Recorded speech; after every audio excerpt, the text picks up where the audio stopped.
శుక్లాంబరధరం విష్ణుం శశివర్ణం చతుర్భుజం ప్రసన్నవదనం ధ్యాయేత్ సర్వవిఘ్నోపశాంతయే అని స్వామివారికి నమస్కారం చేసుకుని మనము మళ్ళీ మన సత్యనారాయణ స్వామి వ్రతంలో 3వ కథ చెప్పుకుంటూ ముందుకు వెళ్దాము. నిన్నటి వరకు ఏం జరిగిందంటే, మన బ్రాహ్మడు ఉన్నాడు, ఆయన కొద్దిగా డబ్బులకి ఇబ్బంది పడుతూ ఉన్నాడు, పేదరికంలో ఉన్నాడు. యాచన చేస్తూ ఆయన భిక్షాటన చేస్తూ కాలం గడుపుతూ ఉన్నాడు. బాధపడుతూ ఉంటే శ్రీ మహావిష్ణువు ఒక వృద్ధ బ్రాహ్మడి రూపంలో ఆయన దగ్గరికి వెళ్ళి, ఎందుకయ్యా ఏడుస్తున్నావు, ఎందుకు బాధపడుతున్నావు అని అడిగితే, ఏం లేదు, అడుక్కొని తింటున్నాను, కష్టంగా ఉంది అని చెప్పాడు. సరే, నీకు ఒక వ్రతం చెప్తాను పట్టు, అది ఆచరించావంటే మాత్రం నీకు ఈ కష్టాలు పోతాయి అని చెప్పాడు. అప్పుడు సరే అన్నాడు ఆ బ్రాహ్మడు. తర్వాత రోజు ఆ రోజు రాత్రంతా నిద్రపట్టలేదు ఆయనకి. ఇదే విషయం ఆలోచిస్తూ ఉన్నాడు. తెల్లవారింది. ఆయన పొద్దున ఆయన మళ్ళీ ఇవాళ ఎంత వస్తే అంత నేను వచ్చి నా భిక్షాటనకి వెళ్తున్నాను, నాకు ఇవాళ ఏమొచ్చినా సరే అది వ్రతం కోసం వాడతానన్నాడు. ఆయనకి అనుకోకుండా చాలా ఎక్కువ వచ్చాయి. సరే, ఆయన ఇంటికొచ్చి వ్రతం చేసుకున్నాడు. తర్వాత చాలా రోజులు ఎంతో సంతోషంగా ఉన్నాడు, బాగుపడ్డాడు. అవన్నీ జరుగుతున్న సమయంలో ఒకసారి వాళ్ళ ఇంటి ముందు ఒక కట్టెలు అమ్ముకునేవాడు వచ్చి ఆ కట్టెల మోపు అక్కడ పెట్టి నన్ను అడుగుతాడు, ఏం చేసుకుంటున్నారండి అని అడిగితే వ్రతం అని చెప్తాడు. ఏం వ్రతం నాకు చెప్తారా అని అడిగితే చెప్తాడు బ్రాహ్మడు. ఆయన కూడా వాళ్ళ ఇంటికి వెళ్ళి తర్వాత రోజు పొద్దున ఇవాళ కట్టెలు అమ్ముతాను, నాకు ఇవాళ ఎంత వస్తే అంత ఆ ద్రవ్యంతో వ్రతం చేసుకుంటాను అన్నాడు. ఆయనకి ఆ రోజు బాగానే వచ్చింది ద్రవ్యం. ఆయన తర్వాత రోజు ఆ రోజు సాయంత్రం చాలా గొప్పగా వ్రతం చేసుకున్నాడు. తర్వాత నుంచి ఆయన కూడా సంతోషంగా ఉన్నాడు అని అంతవరకు ఆ 2 కథలతో పాటు ఉన్న విషయాన్ని మన శౌనకుడు మిగిలిన వాళ్ళందరికీ సూతుల వారు చెప్పి, ఇంకేమైనా క్వశ్చన్స్ ఉంటే అడగండి, నేను చెప్పగలిగినంత చెప్తాను అన్నాడు. అన్నాక వాళ్ళు ఇంకా ఎవరు ఈ రకంగా పాటించారు చెప్పమని అడుగుతుంటే సరే అన్నాడు. సూతుడు చెప్తున్న కథని మనం వింటూ ఉన్నాము. శ్రీ సత్యనారాయణ వ్రత కథ 3వ అధ్యాయం. కథ మొదలు పెట్టుకునే కన్నా ముందు మనకిది రాసిచ్చిన వానమామలై వరదాచార్య గారికి నమస్కారం చేసుకుని చెప్పుకుందాము. అప్పుడేం జరిగిందంటే, మరలనొక కథ తెలిపెద మౌనివర్యులారా, నిశ్చల చిత్తులై మీరు వినుడు. తొల్లి ఉల్కాముఖుండను దొడ్డ నృపతియుండే, సత్యవాది జితేంద్రియుండు అతండు. మరల మళ్ళీ ఒక కథ చెప్తాను ఓ మునివర్లారా. వరుడు అంటే శ్రేష్ఠుడు అని అర్థం, చాలా గొప్పవాడు. మునుల్లో గొప్పవాళ్ళు మీరందరూ. మీకు ఇంకొక కథ కూడా చెప్తాను. ఈ సత్యనారాయణ స్వామి వ్రతంలో నిశ్చల చిత్తులై, మనసు చలించకుండా, అటు ఇటు ఆలోచనలు పోకుండా మనసు నిశ్చలంగా ఉంచుకొని మీరు నేను చెప్తున్న విషయాలని వినండి. తొల్లి, ఇంతకుముందు పూర్వకాలంలో ఒకసారి ఉల్కాముఖుడనే ఒక దొడ్డ గొప్ప నృపతి రాజు ఉండేవాడు. ఆయన సత్యవాది. ఆయన చాలా సత్ప్రవర్తన కలిగిన వాడు, సత్యమే పలికేవాడు, గొప్పగా బ్రతికేవాడు. జిత ఇంద్రియుడు. ఆయన ఇంద్రియాలను కూడా జయించాడు. అటువంటి వాడు. ఆ రాజు గురించి చెప్తాను వినండి అని చెప్తున్నాడు. మరలనొక కథ తెలిపెద మౌనివర్యులారా, నిశ్చల చిత్తులై మీరు వినుడు. తొల్లి ఉల్కాముఖుండను దొడ్డ నృపతి ఉండే, సత్యవాది జితేంద్రియుండు అతండు. అతడు అహరహమ్ము దేవాలయమున కరిగి పారులకు ధనమ్మిడి తృప్తిపరచుచుండే. అతని భార్య పద్మానున అందగత్తె, అతికి మిక్కిలి అనుకూలవతియు సతియు. అతడు ఆ రాజు అహరహమ్ము, అహరహము. అహము అంటే పగలు, రోజు అని. రోజు అంటే పగలు రాత్రి కలిపి ఒక రోజు. ఇక్కడ అహము అంటే పొద్దునంత, రాత్రి ఇంక పండుకుంటాడు కాబట్టి పొద్దున. ప్రతిరోజు ఆయన దేవాలయానికి వెళ్ళి పారులకు, ఈ బీద వాళ్ళకి ధనం మిడి డబ్బులు అవి ఇచ్చి దానాలు ధర్మాలు అవన్నీ చేస్తూ తృప్తిపరుస్తూ ఉన్నాడు. ప్రతిరోజు దేవాలయానికి వెళ్ళేవాడు ఆ రాజు. ప్రతిరోజు బీద సాధలకి ఆయన దానాలు చేస్తూ ఉండేవాడు. చాలా మంచి రాజు ఆయన. జితేంద్రియుడు, పైగా సత్ప్రవర్తన కలిగిన వాడు. ఆయన భార్య కూడా పద్మానన చాలా అందగత్తె. పద్మం లాంటి ముఖం కలిగిన తల్లి. ఆమె పతికి మిక్కిలి అనుకూలవతియు. ఆయన చాలా గొప్పవాడు, సత్ప్రవర్తన కలిగిన వాడు, ఇంద్రియాలను జయించిన వాడు. ప్రతిరోజు భగవంతుడికి సేవ చేసుకొని బీద సాధలకు సేవ చేస్తూ ఉండేవాడు. ఆయన భార్య ఆ విధంగా లేకుండా, ఆయనకి అనుకూలంగా లేకపోతే, వాళ్ళిద్దరు ఒక్క మాట మీద లేకపోతే ఆయన కూడా ఏం చేయగలిగేవాడుగా. చేస్తారు ఎంతవరకు, కొంతవరకు. కానీ ఆమె కూలము అంటే ఒడ్డు, అను అంటే నా వైపు ఉన్న ఒడ్డు. ఆమె నా వైపుకి, ఆయన వైపుకి ఉండేది, అనుకూలంగా ఉండేది. ప్రతికూలంగా అవతల సైడ్ ఒడ్డు మీద ఉండి ఆయన ఇటు సైడ్ ఒక పని చేస్తుంటే, ఆమె ఆపోజిట్ సైడ్ లో ఉండి ఇంకేదో పని చేస్తుంటే పని చేయడం కష్టం. కాబట్టి ఆయన ఎటువైపు ఉన్నాడో ఆమె కూడా అటువైపే ఉండి ఆయన చేస్తున్న అన్ని ధార్మికమైన పనుల్లో సహాయం చేస్తూ ఉండేది తల్లి. ఆమె గొప్ప సతి. అతడు అహరహమ్ము దేవాలయమున కరిగి పారులకు ధనం మిడి తృప్తిపరచుచుండే. అతని భార్య పద్మానన అందగత్తె, పతికి మిక్కిలి అనుకూలవతియు సతియు. భద్రశీలా నదీ తీర భాగమందు సతిని కూడి ఆ నరపతి సత్యపూజను ఆచరించుచూ ఉండగా అతడికి అప్పుడు వచ్చే సాధునామకుడగు వర్తకుండు. వాళ్ళు కూడా సత్యనారాయణ స్వామి వ్రతము నిత్యం చేసుకుంటూ ఉంటారు. ఆ రకంగా ఒకసారి వాళ్ళు చేసుకుంటూ ఉన్నారు. భద్రశీల అనే నదికి ఉన్న తీరంలో, ఆ తీరంలో ఒక భాగంలో ఒక చోట కూర్చున్నారు. ఆయన భార్యతో కూడా ఆ నరపతి, ఆ రాజు సత్యదేవుడి పూజ చేసుకుంటూ ఉన్నాడు. ఆచరిస్తూ ఉండగా అచటికి అక్కడికి అప్పుడు ఒక సాధు అన్న నామం పేరున్న ఒక వర్తకుడు వచ్చాడు. భద్రశీలా నదీ తీర భాగమందు సతిని కూడి ఆ నరపతి సత్యపూజనాచరించుచూ ఉండగా అచటికి అప్పుడు వచ్చే సాధునామకుడగు వర్తకుండు. వ్యాపారార్థము బహుళ ధనోపేతంబైన నావను ఒగి తీరమునన్ స్థాపించి వ్రతమునర్చెడి భూపునిగని అడిగే వినయభూషిత మతియై. అక్కడికి వచ్చిన ఆ వర్తకుడు ఎందుకు వచ్చాడు, అక్కడికి ఎందుకు వచ్చాడంటే వ్యాపారం చేసుకుంటున్నాడు.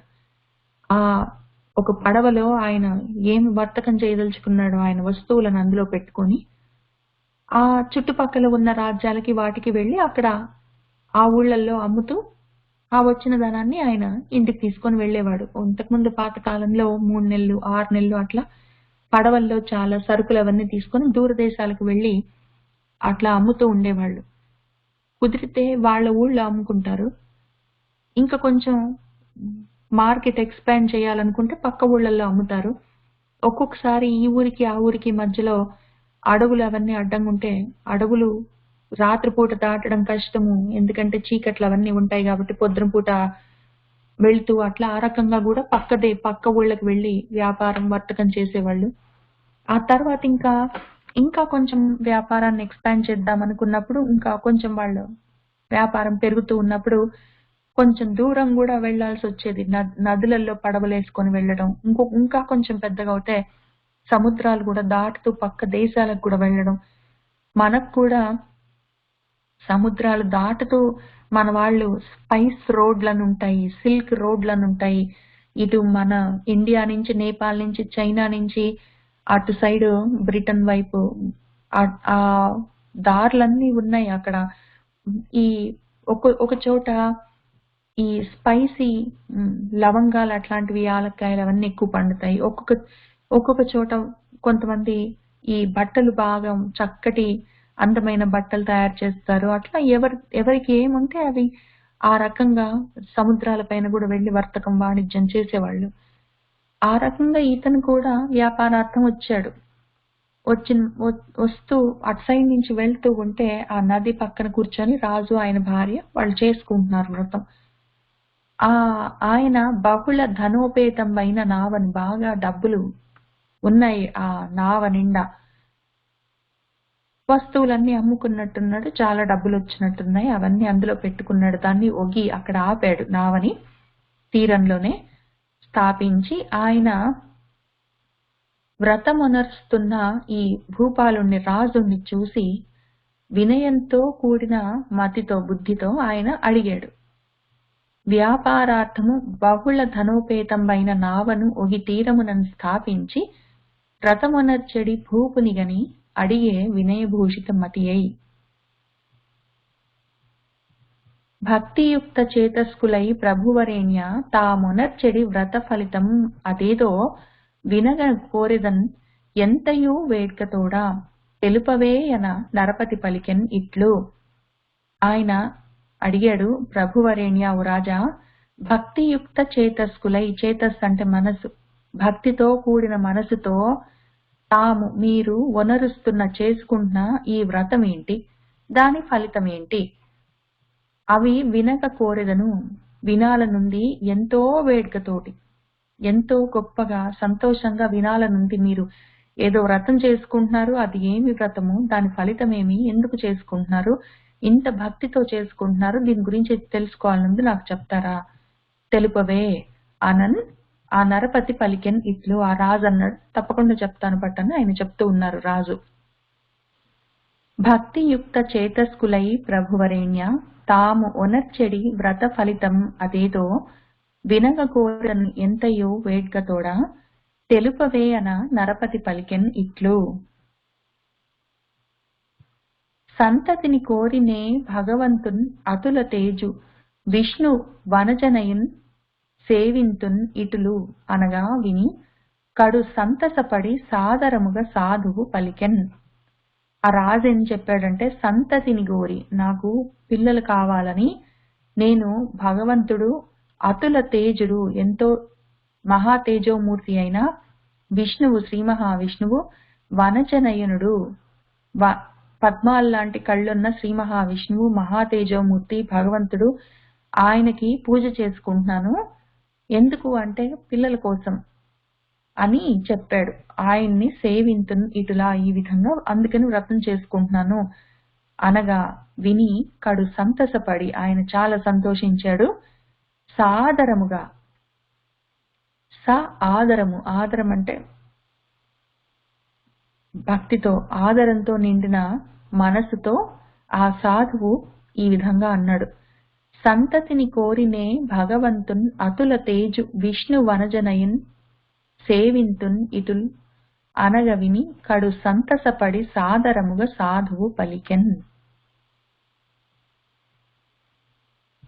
నాకు సుతులు లేరు నరపాల, ఈ వ్రతాచరణ సంతునిడుట సత్యమేని, ఈ వ్రతము తప్పక నేనొనర్చెదను అంచు దండమిడను వర్తకుండు భక్తి.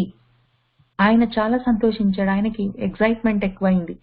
ఆయన ఏం చెప్పాడంటే, ఆ వర్తకుడు, నాకు కూడా సుతులు లేరు నరపాల, నాకు కూడా పిల్లలు లేరు, ఈ వ్రతాచరణం చేయడం వల్ల సంతునిడుట సత్యమేని, ఈ వ్రతాచరణ చేస్తే ఆ భగవంతుడు నాకు పిల్లలు, సంతు అంటే పిల్లలు, పిల్లల్ని ఇవ్వడం సత్యమేని, నిజమే అయితే, ఈ వ్రతం చేయడం వల్ల నాకు పిల్లలు పుట్టడం నిజమే అయితే, ఈ వ్రతాన్ని తప్పకుండా నేను కూడా చేస్తాను అని నమస్కారం చేసుకున్నాడు ఆ వర్తకుడు పరమ భక్తితో. ఆ చెప్పిన రాజుగారికి, ఆ సత్యనారాయణ స్వామికి ఆయన నమస్కారం చేసుకున్నాడు. ఆయనకి చాలా ఆశ ఎక్కువైంది. సంతోషంగా ఆయన, నేను తప్పకుండా నాకు కూడా పిల్లలు పుడితే వ్రతం చేసుకుంటాను అన్నాడు. వ్రతం చేసుకుంటాడు, నేను వ్రతం చేసుకుంటాను పిల్లల కోసము అని చెప్పలేదు, పిల్లలు పుడితే నేను వ్రతం చేసుకుంటాను అన్నాడు. నాకు సుతులు లేరు నరపాల, ఈ వ్రతాచరణ సంతునిడుట సత్యమేని, ఈ వ్రతము తప్పకేనొనర్చెదను అంచు దండమిడను వర్తకుండు భక్తి. వర్తకంబొనర్చి వణిజుండు గృహమున కరుగుదెంచి భార్యన్ అరసి కూర్మి సంతునిచ్చు వ్రత విషయమునంతయు నామె కెరుకపరిచి పిదపన్ ఇటుల పలికే. ఆయన ఎన్ని రాజ్యాలు వెళ్ళదలుచుకున్నాడో ఆ పనులన్నీ చూసుకున్నాడు. వర్తకంబు ఒనర్చి, ఆ వణిజుడు గృహమునకు అరుగుదించి ఆయన ఇంటికెళ్ళాడు. భార్యను అరసి ఆయన భార్యను పిలిచి కూర్మి చాలా ప్రేమతో ఆమెకు ఒక విషయం చెప్పాడు. ఏం చెప్పాడంటే, సంతునిచ్చు వ్రత విషయము అంతయు ఆమెకు ఎరుకపరిచాడు. నేను ఇవాళ అటు వెళ్తే అక్కడ ఒక రాజు ఆయన భార్యతో కూర్చొని వ్రతం చేసుకుంటున్నాడు. ఏం వ్రతం ఇది అని అడిగితే ఆయన ఒక మంచి విషయం చెప్పాడు. ఆయన ఏం చెప్పాడంటే, రాజు పిల్లలు పుడతారని చెప్పాడు, కాబట్టి మనం కూడా పిల్లల కోసం అని చెప్పి వ్రతం చేద్దాము అని పిదపన్ ఇటులా పలికే. తర్వాత ఆ కథ అంతా చెప్పి ఆ రాజు అట్లా చేసుకుంటున్నాడు పిల్లల కోసము అని అంతవరకు కథ చెప్పి ఆయన భార్యతోటి ఏమంటున్నాడంటే, వర్తకం బొనర్చి వణిజుండు గృహమున కరుగుదెంచి భార్యన్ అరసి కూర్మి సంతునిచ్చు వ్రత విషయమునంతయు ఆమె కెరుకపరిచి పిదపన్ ఇటుల పలికే. కాంతా లీలావతిరో సంతానము మనకు హరి యొసంగినచో కావింతము వ్రతమును నీవిక చింతల పని లేదు నీకు చిత్తములోనన్ అన్నాడు. కాంతా లీలావతిరో, ఓ లీలావతి, ఇదిగో మనకు సంతానం కలిగిందంటే మాత్రం, ఒకవేళ ఆ విధంగా మనకి పిల్లలు పుడితే, హరి మనకు ఆ శ్రీ మహావిష్ణువు మనకి పిల్లలు పుట్టిస్తే అప్పుడు ఈ వ్రతాన్ని మనం కావింతం, అప్పుడు చేద్దాం వ్రతము. నువ్వు ఇంకా ఈ చింత, ఈ బాధ పడకు, ఇంకా నీ మనసులో ఈ రకరకాల అనుమానాలన్నీ పెట్టుకోకు, పిల్లలు పుడతారో లేదో అని ఈ చింతనంతా పెట్టుకోకు, బాధ పెట్టుకోకు. ఒకవేళ పిల్లలు పుడితే మాత్రం వ్రతం తప్పకుండా చేసుకుందాం అని ఆయన భార్యకు చెప్పాడు. కాంతా లీలావతిరో సంతానము మనకు హరి యొసంగినచో కావింతము వ్రతమును నీవిక చింతల పని లేదు నీకు చిత్తములోనన్. ఇంతకన్నా ముందు మనం ముగ్గురు గురించి చూసాము. ఒక బ్రాహ్మడున్నాడు, ఆయన డబ్బులకి ఇబ్బందిగా ఉంది, భోజనానికి ఇబ్బందిగా ఉంది. భోజనానికి ఇబ్బంది అంటే అడుక్కుంటున్నాడు. వాళ్ళని వీళ్ళని అడిగితే వాళ్ళు ఇస్తున్నారు, ఆయనకి భోజనానికి తక్కువ లేదు కానీ అడగవలసి వస్తుంది, ఆయనకి ధనం లేదు. ఆయన ముందే వ్రతం చేసుకున్నాడు. చేసుకున్న తర్వాత ఆయన బాగుపడ్డాడు. అయితే తర్వాత రెండవ కథలో ఆయనను చూసి కట్టెల వర్తకుడు, ఆ వ్యాపారి అడిగాడు ఏం జరుగుతుంది అని. ఆయన బ్రాహ్మడు చెప్తే విని సరే నేను కూడా చేసుకుంటానన్నాడు. ముందు వ్రతం చేసేసుకున్నాడు. తర్వాత భగవంతుడు ఆయనకి ఏం చేశాడన్న విషయం వేరే విషయం. మూడో కథలో రాజుగారు కూడా ముందు చేస్తున్నాడు వ్రతం, పిల్లల కోసం చేసుకుంటున్నాను అని చెప్పాడు. ఈయన మాత్రం ఆ ముగ్గురులాగా కాకుండా ఈ వర్తకుడు మాత్రం నాకు పిల్లలు పుట్టిన తర్వాత చేస్తాను అని అన్నాడు. అని ఇరువురు ఒక్క దినమున మనసిజ కేళి విలాస మగ్న హృదయులై మనగా నెల తప్పే శ్రీదేవుని కృపన్ ఆ సతికి పూర్వపుణ్య వశమునన్ అని ఆ ఇద్దరు ఒకరోజు సంతోషంగా కలిసి ఉన్నారు. ఆ తర్వాత ఆ శ్రీ మహావిష్ణువు యొక్క కృప వల్ల ఆ తల్లి నెల తప్పింది. ఆమెకు 2 కలిసి వచ్చాయి. ఒకటి శ్రీ మహావిష్ణువు యొక్క కృప, రెండోది ఆమె చేసుకున్న పూర్వ పుణ్యము. వీటి వల్ల ఆమె నెల తప్పింది, సంతోషంగా ఉన్నది అని ఇరువురు ఒక్క దినమున మనసిచ కేళి విలాస మగ్న హృదయులై మనగా నెల తప్పే శ్రీదేవుని కృపనా సతికి పూర్వపుణ్య వశమునన్. ఎదిగి కడుపు ఏర్పడియో ఆ సుదతికి వేవిళ్లు పుట్టే చూడన్ 10 నెలలు మోసెన్ ఒక మంచి దినమున ఆమె ఆడు చిన్నది కలిగెన్. ఆ రకంగా చూస్తూ ఉండగానే 10 నెలలు అయ్యాయి. ఒక మంచి రోజు ఆమెకు ఒక ఆడ పిల్ల, ఒక చిన్న పాప పుట్టింది.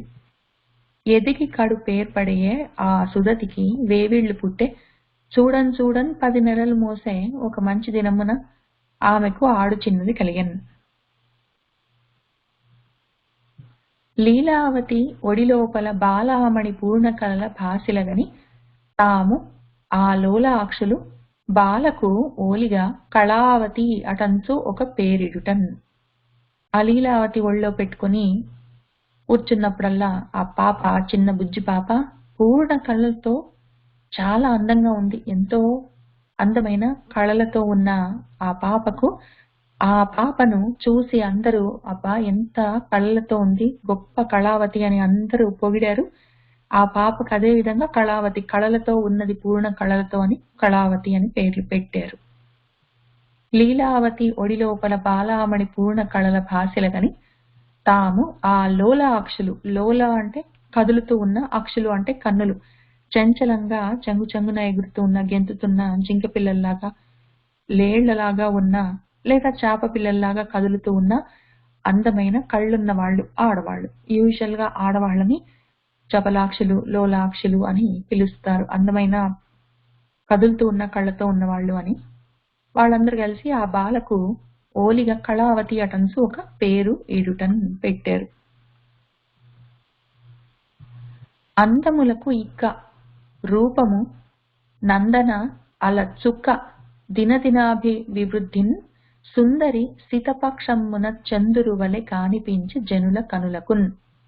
అందాల్లో ఆమె ఇక్క, పెన్నిక్క అని అంటాం మనం. లక్ష్మీదేవిని అందానికి పెన్నిక్క అంటాము, ఐశ్వర్యానికి పెన్నిక్క. పెన్ అంటే పెను, చాలా గొప్ప. ఇక్క అంటే నిధి, పెన్నిధి అన్నట్టు. ఈ తల్లి కూడా అందాలకి నిధిలాగా ఉన్నది, అందాలతో నిండి ఉన్నది. ఇక్క అన్నది అచ్చ తెలుగు మాట, చాలా అందమైన మాట, నాకు చాలా ఇష్టం అది. అందాలకు ఇక్క, ఆమె రూపము ఇంకా చెప్పడానికి లేదు. ఆ నందన, ఆ పాప అలా చుక్క, ఆ పైన ఆకాశంలో చుక్క ఎట్లా ఉంటుందో అంత అందంగా ఉన్నది, నక్షత్రం లాగా.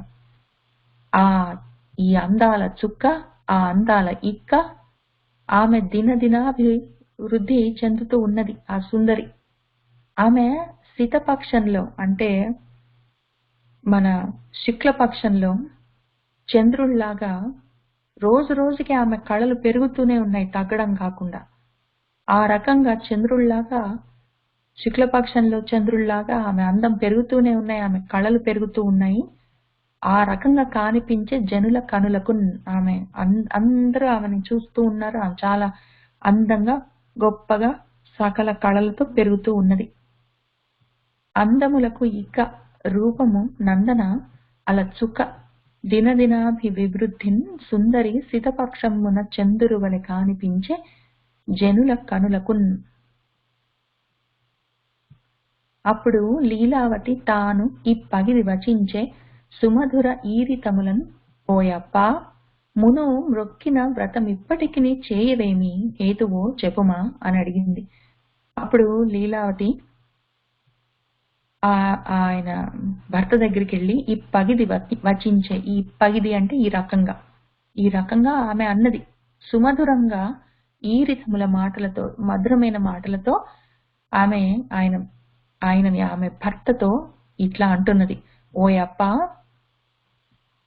మును ఇంతకు ముందు నువ్వు మొక్కేవు కదా, నువ్వు ఒక మొక్కు పెట్టుకున్నావు కదా, నువ్వు పిల్లలు పుడితే నేను వ్రతం చేస్తానని నువ్వు ఒప్పుకున్నావు కదా, ఆ వ్రతము ఇప్పటికి చేయవేమి హేతువో, ఇంకా చేయట్లేదే, పిల్లలు పుడితే చేస్తానన్నావు, పిల్ల పుట్టింది, అది పెరుగుతూ ఉన్నది, ఎందుకు చేయట్లేదు, హేతువేమి చెప్పుమా, కారణమేమి అని అడిగింది.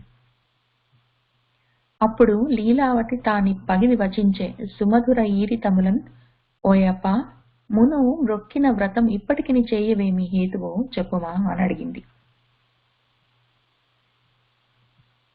అన సాధువు ఆమె పరిణయమున ఈ వ్రతమేను చేతు మొత్తముపై ఖర్చు కలిసి వచ్చడిది అని నిజసతిని ఊరడించి అడిగే నగరికిన్ అని ఆమె అడిగితే, సాధువు, ఆయన పేరు సాధువు కదా ఆ వణికుడి పేరు, ఆమె పరిణయమున, ఆ పాప పుట్టింది సర్లే గాని పెళ్లి సమయంలో ఈ వ్రతాన్ని ఏను అంటే నేను చేస్తాను, ఆ పెళ్లి టైంలో చేస్తాలే, ఎందుకంటే మొత్తంపై ఖర్చు కలిసి వస్తుంది.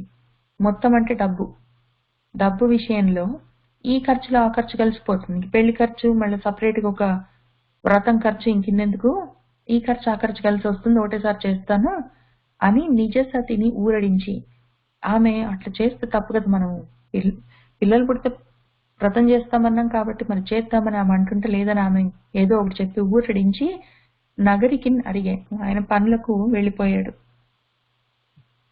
అన సాధు ఆమె పరిణయమున ఈ వ్రతమేను చేతు మొత్తముపై ఖర్చు కలిసి వచ్చడినని నిజసతిని ఊరడించి అడిగే నగరికిన్. అప్పుడు ఆ కళావతి తండ్రి ఆలయమున తోడి పిల్లల గూడుచు ఆడుకొనుచు పెరుగ కని వర్తకుడు స్వనగర నివాసి దూతన్ ఒకనిని పిలిచి ఈ రీతి పలికె. అప్పుడు సరే అప్పటికైతే ఆఫీస్కి వెళ్ళిపోయాడు. కానీ ఆ పాప కళావతి తండ్రి ఆలయమున వాళ్ళ ఇంట్లో తోడి పిల్లలతోటి కూడి ఆడుతూ ఉన్నది, పెరుగుతూ ఉన్నది, బాగుంది. రోజు రోజుకి గడిచిపోతుంది. అట్లా కొన్నాళ్ళు చూశాడు. ఆ రకంగా పెరుగుతూ ఉంటే కని చూసి ఆ వర్తకుడు స్వనగర నివాసి ఆయన ఊళ్ళోనే ఒక దూత ఉన్నాడు. ఆయనను ఒకడిని పిలిచి ఈ రీతిగా ఈ విధంగా చెప్పాడు. అప్పటికి వాళ్ళ భార్య ఆయన భార్య అన్నది, ఏమయ్యా నువ్వు చెప్పావు కదా, మరి పిల్లలు పుడితే వ్రతం చేద్దామన్నావు, మరి పిల్ల పుట్టింది పెరుగుతుంది, మరి వ్రతం ఏది అని అడిగితే సరేలే పెళ్లి టైంకి చేద్దాం, ఎందుకు ఇన్ని ఖర్చులు మనకెందుకు అన్నాడు. సరే కొన్నాళ్ళు అయింది. ఆ పాప ఇంకా పెరుగుతూనే ఉన్నది. ఒకరోజు సరే పెళ్లి చేద్దాం అనుకున్నాడు. వ్రతం చేద్దాం అనుకోలేదు, పెళ్లి చేద్దాం అనుకొని ఒక ఆయన్ని పిలిచి ఈ రీతిగా చెప్పాడు. అప్పుడు ఆ కళావతి తండ్రి ఆలయమున తోడి పిల్లల గూడుచు ఆడుకొనుచు పెరుగ కని వర్తకుడు స్వనగర నివాసి దూతన్ ఒకరిని పిలిచి ఈ రీతి పలికె. ఈ కన్యకై నీవు ఒక చక్కని వరు చూచిరమ్ము చనుము అని పంపన్ మ్రొక్కి ప్రభునాజ్ఞగుని అతడు అక్కాంచన నగరమునకు అరిగెను వెదకన్. ఈ కన్య ఈమెకై కోసము నువ్వు ఒక చక్కని వరుణ్ణి చూసిరా, చనుము వెళ్ళు అని పంపాడు. అప్పుడు ఆ పంపబడుతున్న ఆయన ఈయనకి మొక్కి నమస్కారం చేసి ప్రభున్ ఆజ్ఞ కొని సరే నువ్వు చెప్పినట్టే చేస్తాను అని అతడు ఆ కాంచన నగరానికి వెళ్ళాడు. ఒక మంచి పిల్లాన్ని వెతికి తీసుకొని రావడం కోసం. ఈ కన్యకై నీ ఒక చక్కని వరు చూచిరమ్ము చనుము అని పంపన్ మ్రొక్కి ప్రభునాజ్ఞ కొని అతడు ఆ కాంచన నగరమునకు అరిగెన్ వెదకన్. సని ఆ నగరమునన్ ఒక ధనికుని సుతు తెచ్చి చూపే తగిన వరుని తా కనుగొని వణిజుండు ఆ చక్కని బాలుని గుణిని కన్యకపు తగున్ అంచున్. అతను చని వెళ్ళాడు. ఆ నగరంలో ఒక ధనికుడి కొడుకును తెచ్చి చూపించాడు ఆ తగిన వరుణ్ణి. అప్పుడు ఆ పిల్లాడిని కనుగొని చూశాడు మన వణిజుడు. ఆ పిల్లాడు ఎట్లా ఉన్నాడు అంటే చక్కని బాలుడు, చక్కటి గుణాలతో ఉన్నాడు. ఆ కన్యకకు తగినవాడు అని అనుకున్నాడు మన సాధు. సని ఆ నగరమున ఒక ధనికుని సుతు తెచ్చి చూపే తగిన వరుని తా కనుగొని వణిజుండు ఆ చక్కని బాలుని గుణిని కన్యకకు తగును అంచున్. బిడ్డనిచ్చి ప్రేమ పెండిలి యొనరించే తరుణి పిలిచి విధి విధానం ఒప్ప పరిణయమున కాని తన అభాగ్యవశమున మరచే వ్రతము కినుక మసలి ప్రభువు. 3 విషయాలు జరిగాయి. ఒకటి, ఆ బిడ్డనిచ్చి ప్రేమగా పెళ్లి యొనరించాడు ఆయన. తరుణి ఆయన కూతుర్ని పిలిచి విధి విధానంగా చేయవలసిన విధానంగా ఆయన అందరూ ఒప్పుకునేటట్టు, అందరు గొప్పగా మెచ్చుకునేటట్టు పరిణయం చేశాడు. ఆయన కూతుర్నిచ్చి ఆ పిల్లాడికి ఆ విషయం అయితే జరిగింది. కానీ ఆ పెళ్లి సమయంలో కూడా తన అభాగ్యవశమున భాగ్యం తగ్గింది. ఆయనకి భాగ్యం సరిగా లేక అభాగ్యం వల్ల ఆ అభాగ్యం దానికి ఆయన వశం అవ్వడం చేత వ్రతం గురించి మర్చిపోయాడు. పెళ్లి టైంలో చేస్తా అన్నాడు, చేసేసి ఉంటే ఒక పని అయిపోయేది. చేయలేదు కాబట్టి ఇప్పుడు ప్రభువుకి, మన శ్రీ మహావిష్ణువుకి కినుక కోపం మసలే వచ్చింది.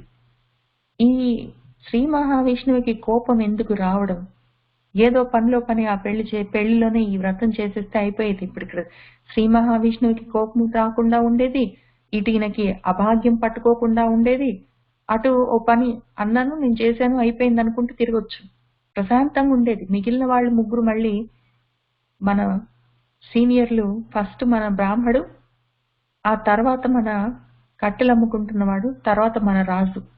వీళ్ళు ముగ్గురు కంటిన్యూస్ గా చేసుకుంటున్నారు. వాళ్ళు ఏదో ఒక సమయంలో వాళ్ళు నెలకొకసారో పక్షానికి ఒకసారో ఏదో ఏకాదశి అని చెప్పారు ఆయన, పౌర్ణమి అన్న పర్వదినము, లేదా నెలకొకసారో, లేదా 3 నెలలకు ఒకసారో, లేదా 6 నెలలకు ఒకసారో, సంవత్సరానికి ఒకసారో, వాళ్ళకి మనసుకి ఎప్పుడు తోస్తే అప్పుడు ఆ రకంగా వాళ్ళు చేసుకుంటున్నారు సత్యనారాయణ స్వామి వ్రతం. ఆ ఒక్కసారి ఈ పని అవుతే ఆ వ్రతం చేస్తాను, దానికి చెల్లు అని వాళ్ళు ఏం పెట్టుకొని కూర్చోలేదు.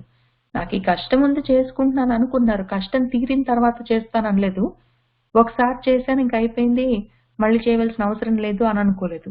వాళ్ళు కంటిన్యూస్ గా చేసుకుంటున్నారు. వాళ్ళకి నాకు లాభం వచ్చిందా, నష్టం వచ్చిందా, వచ్చినాక చూద్దాం తోటి సంబంధం లేకుండా. ఈయన ఒకటేసారి చేస్తాను అన్నాడు. పుట్టినప్పుడు అన్నాడు, చేయలేదు. పెళ్ళప్పుడు అన్నాడు, చేస్తే అయిపోయేది కదా. ఇంక పెళ్లికే ఇంత హడావిడి చేశాడు ఈయనంటే పుట్టినప్పుడు ఏం పేరెంటం చేశాడో నాకు అనుమానమే. ఒకవేళ చేసుంటే నిజంగా ఆ పాపకి పేరు పెట్టడం అట్లా, ఆ పాప వాళ్ళ అమ్మగారి ఒళ్ళో ఆడుకుంటుంటే అందరూ అబ్బా ఎంత బాగుంది కళావతి అన్నారు, అయిపోయింది. పేరు కూడా ఈయన పేరెంటం చేసి పెట్టినట్టు లేడు. ఒకవేళ పేరెంటం చేసుంటే ఆ పేరెంటం టైంలో ఈ వ్రతం చేసేసుకుంటే అయిపోయేది, ఇంత దూరం వచ్చేది కాదు. పోనీ పెళ్ళన్నా చేశాడు, చెయ్యాలి కాబట్టి విధి విధానాలు ఉన్నాయి కాబట్టి ఆ విధానంతో చేశాడు. గుర్తుపెట్టుకొని చేసేసి ఉంటే అయిపోయేది. ఒక చిన్న విషయంతో పోయేది ఆయన మర్చిపోయాడు, ఆయనకి రోజులు బాగలేక. బిడ్డనిచ్చి ప్రేమ పెండ్లి ఉనరించే తరుణి పిలిచి విధి విధానమొప్ప పరిణయమున తన అభాగ్యవశమున మరచె వ్రతం పాపం కినుక మసలె ప్రభువు. అంతా వాణిజ్య జనుడైనట్టి సాధువు ఒక్క తరి అల్లునిన్గూడి ఉదది తీరమున మనడి రత్నసాను పట్టణమునందు ఉనికి చేసి వర్తనము తానొనరచేయ. అట్లా నడుస్తున్నది. పెళ్లి కూడా అయిపోయింది, అల్లుడు ఇక్కడే ఉన్నాడు. వాళ్ళిద్దరు కలిసి మళ్ళీ ఆ వాణిజ్యం, ఆ వర్తకం పని చూసుకుంటున్నారు. అతడు మరి ఆయన ఉద్యోగం, ఆయన పని ఆయనకున్నది కాబట్టి ఆ పనులు చేసుకుంటూ ఆ పని మాత్రం చేస్తాడు, ఆయన పని మాత్రం మానుకోడు. అటువంటి ఆ సాధువు ఒకసారి అల్లుణ్ణి తీసుకొని ఉదది తీరమున, ఆ నదీ తీరము, సముద్ర తీరము, దాని పక్కన ఉన్న ఒక రత్నసాను అనే పట్టణం ఒకటి ఉంది, అక్కడ వర్తకం చేయడానికి ఒకసారి వెళ్ళాడు. అంత వాణిజ్యజనుడైనట్టి సాధువు ఒకతరి అల్లునిన్గూడి ఉదది తీరమున మనడి రత్నసాను పట్టణమునందు ఉనికి చేసి వర్తకము తానొనర చేయడానికి అక్కడికి వెళ్ళాడు. ఒక్క ఎడవారు చంద్రకేతూర్విపాలు దివ్యనగరము చనువేళ దేవుడు అతని అన్న మాటను తప్పే వీడు అనుచు శాప తప్పు చేసే దారుణ దుఃఖ తతి పడుమని. ఒకనాడు అక్కడికి వెళ్ళాడు, ఆ ఊళ్ళో వర్తకం చేసుకుంటున్నాడు. మరి ఈయన తీసుకెళ్లిన సామాను అన్ని అమ్మి మొత్తం అయిపోయిన తర్వాత, ఆయన పడవ ఖాళీ అయిపోయిన తర్వాత వెనక్కి వస్తాడు కదా, మరి కొద్దిగా అమ్ముకొని ఒక రోజులో రాడు కదా. అక్కడ ఉన్నాడు. ఒక రోజు ఏమైందంటే వాళ్ళు ఆ రకంగా అమ్ముతూ వాళ్ళ వస్తువులను అటు వెళ్తూ ఉన్నప్పుడు మధ్యలో ఒక చంద్రకేతు అన్న రాజు, ఉర్విపాలంటే రాజు పాలిస్తున్న ఓ దివ్య నగరం, అక్కడికి వెళ్ళారు.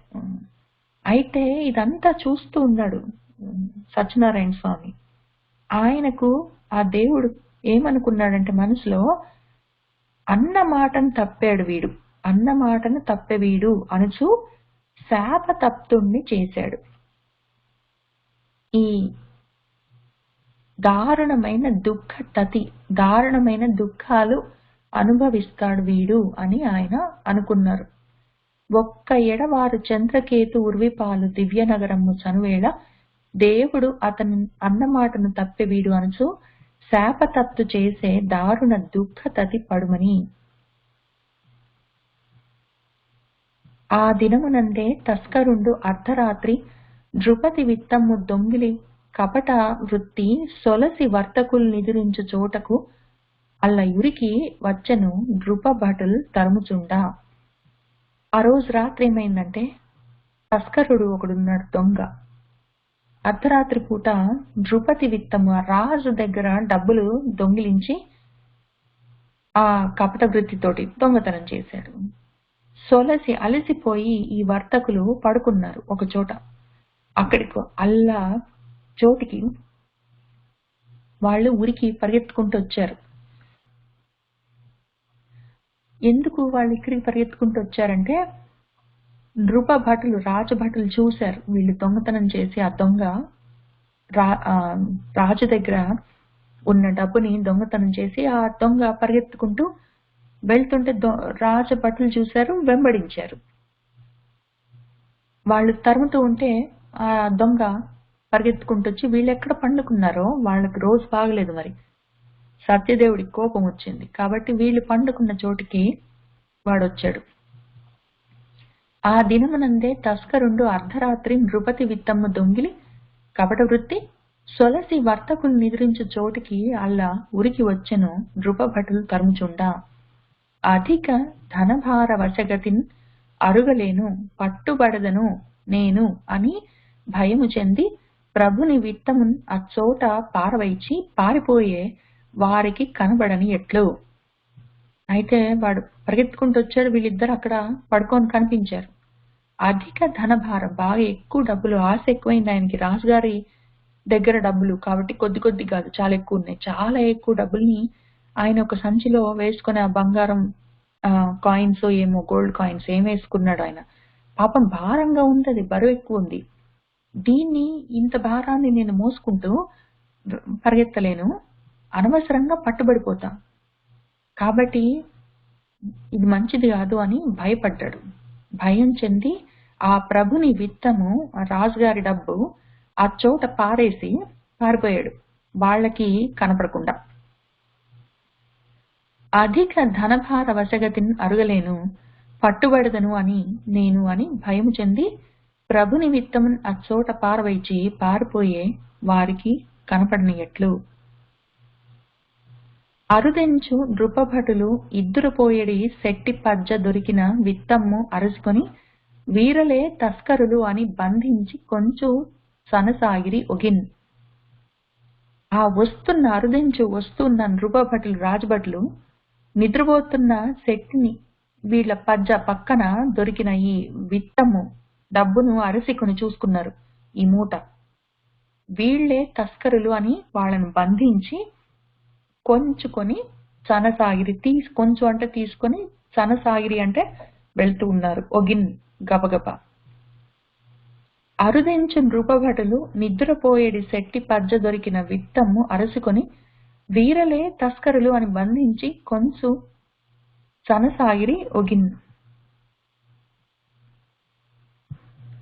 మురిపెమ్మున ఉరుకుచో చని ధరణిపుగని వారి చూపి తాము అని అనిరి ఇదే తస్కరులను ధనయుతముగా మేము ఇరువురం తెచ్చితిమి తెల్పుడు ఏది ఆజ్ఞ ప్రభు. మురిపెమ్మున వాళ్ళు చాలా సంతోషంగా, అంత ఫాస్ట్ గా దొరికాడు, దొంగలు దొరికారు, దొంగలతో పాటు ఆ డబ్బు దొరికింది కాబట్టి వాళ్ళు చాలా సంతోషించారు. ఆ రాజభటులు మురిపెన్ తోటి ఉరుకుతూచని ఫాస్ట్ గా వెళ్ళారు గబగబా.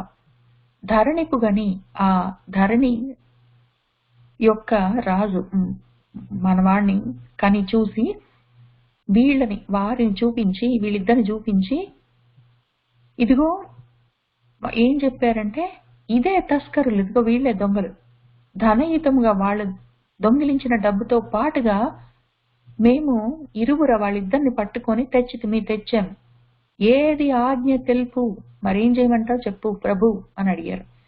వీళ్ళిద్దరే దొంగలు, వాళ్ళతో పాటు వాళ్ళ పక్కనే ఉంటే డబ్బు కూడా మూటతో సహా వాళ్ళని తీసుకొని వచ్చాము, ఇప్పుడు ఏం చేయమంటారు అని రాజుగారిని అడిగారు. వాళ్ళు పరమోత్సాహంగా వెళ్ళారు వీళ్ళిద్దరిని తీసుకొని డబ్బు మూటతో పాటు.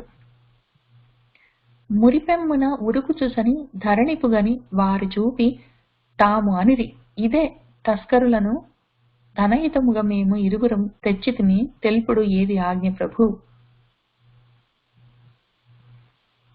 వారిగని నృపతి దొంగలు వీరగుదురో కారో అనేది వివరం ఉడిగి వే కారాగారమున తేరుప విధించినట్లే చేసిరి బడులున్. వారిగని వాళ్ళని చూశాడు నృపతి రాజు. దొంగలు వీరగుదురో కారో, వీళ్ళు దొంగలేనా కాదా అనే వివరము, ఆ నిజమేనా కాదా అన్న వివరం కూడా ఉడిగి వదిలేశాడు ఆయన. నిజంగా వీళ్ళు దొంగతనం చేశారు, మీరు చేశారా, మీరెవరు అని కూడా అడగలేదు ఆయన. ఏమి అని ప్రశ్నలు కూడా లేవు. వేగంగా కారాగారంలో చేర్ప విధించే, వెంటనే కారాగారంలో వేయండి అని ఆయన ఆ విధి ఆర్డర్ పాస్ చేశాడు. అటులే చేసి భటులు కూడా అట్లానే చేశారు. వేసేయమంటే వేసేసారు. నిజమేనా కాదా అని చూసేది కూడా లేదు, అడిగేది కూడా. చూడడం అంటే వాళ్ళు చూశారు, వీళ్ళ పక్కనే ఆ డబ్బు మూట ఉంది కాబట్టి చూశారు. అడిగారు, అడగలేదు. మీరేనా నిజంగా దొంగిలించారు, మీరెవరు, ఎక్కడి నుంచి వచ్చారు, ఎందుకున్నారు, ఆ సమయంలో అక్కడ ఎందుకున్నారు, నిజంగా రాజు దగ్గరికి వచ్చారా, ఇందులో ఏమున్నాయో తెలుసా, ఇట్లాంటివి ఏం ప్రశ్నలు ఏం లేవు. నీ పేరేంటని కూడా అడగలేదు, వాళ్ళు ఏమీ అడగలేదు. వారిగని నృపతి దొంగలు వీరగుదురో కారో అనడి వివరముడిగి వేకారాగారం మందున చేరుప విధించే, అటులే చేసిరి భటులు. అంటే వేగంగా, వెంటనే. చోరులముగాము రాజా పేరులమయ్యా అటన్సు విలపింప వినండు ఆ రాజు, శెట్టి ధనము అపారముగనే దాటవశమే భగవన్మాయన్. చోరులము కాదు రాజా, దొంగలం కాదయ్యా, బేరులమయ్యా, మేము వర్తకం చేసుకోవడానికి వచ్చాం, మేము దొంగలం కాదని చెప్పి విలపింప వాళ్ళు మొత్తుకుంటూనే ఉన్నారు. అయినా కూడా ఆ రాజు వినలేదు.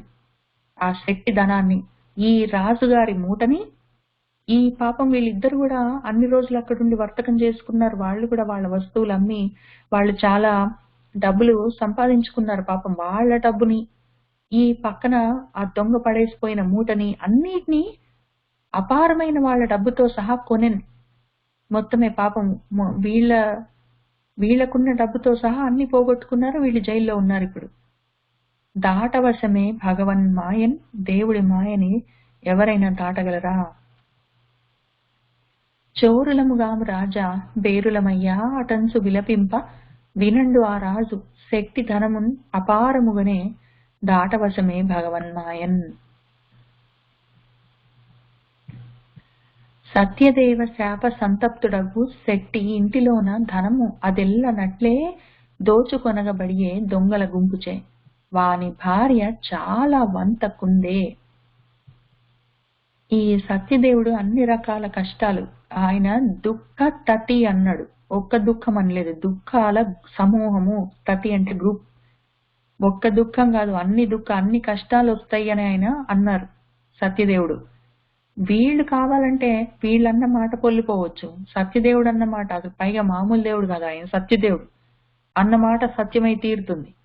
కాబట్టి ఆయన శాప సంతప్తుడగు, దాని చేత తప్పించిపోతున్నవాడు మన శెట్టి. ఇక్కడ ఆయన అల్లుడిద్దరు జైల్లో ఉన్నారు, ఆయన డబ్బులు కూడా పోయాయి.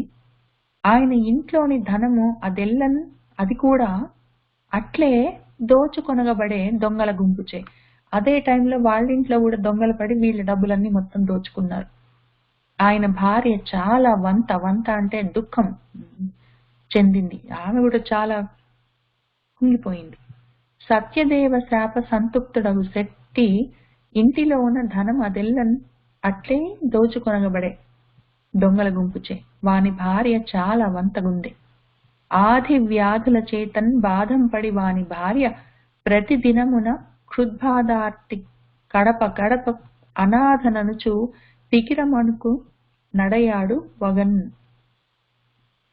ఇంకా పరిస్థితి ఎట్లా ఉంది అంటే, కొద్ది రోజులు జరుగుతున్నా కొద్ది మరి డబ్బులు లేవు, తిండికి లేదు, ఆది వ్యాధులు, రకరకాల క్షుత్పిపాసలు, అన్ని రకాల కష్టాల చేత బాధపడి ఆయన భార్య ప్రతిరోజు క్షుత్బాధ ఆర్తి, క్షుత్ అంటే ఆకలి బాధ, ఆ ఆర్తితో గడపకెళ్ళి ప్రతి ఇంటికెళ్ళి అనాథను అని అనుచు బికిరమునకు నడయాడు వగతో, కష్టం బాధతో భిక్షను అడుగుతూ ఇంటింటికి వెళ్తూ ఉన్నది తల్లి.